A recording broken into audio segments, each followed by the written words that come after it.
hope you'll enjoy this next conversation with dear clients and friends Doug and Beth Morgan as they share their journey from success to significance.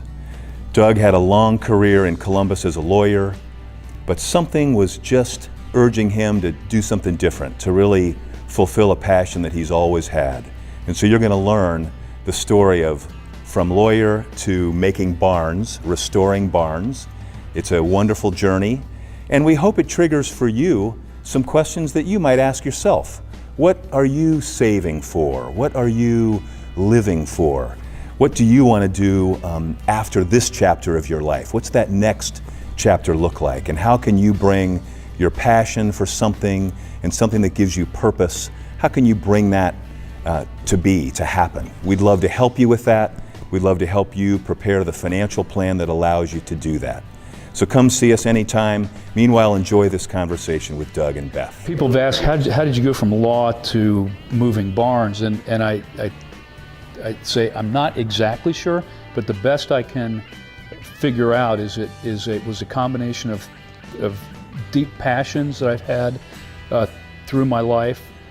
We were having dinner at North Star, and we were sitting across from each other, and he said, "Well, quit my job today."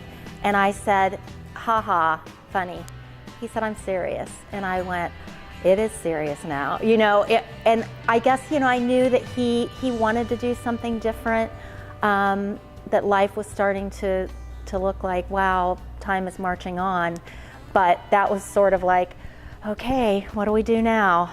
Ohio has all these wonderful old hand-hewn timber frame barns.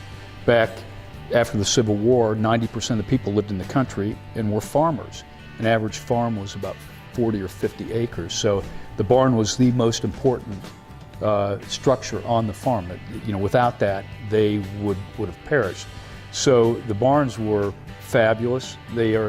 Our forests were the most magnificent forests probably in the history of the world, from what I have read. Now all the first growth timber's pretty much gone, but it still exists in these old barns that were built with first growth timber.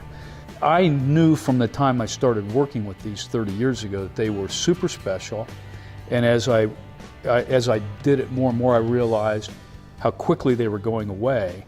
And so something just kind of called me and said, there wasn't anybody else saving them. I was watching them getting pulled down, watching them fall down in big windstorms, and I just thought, I've got to do this.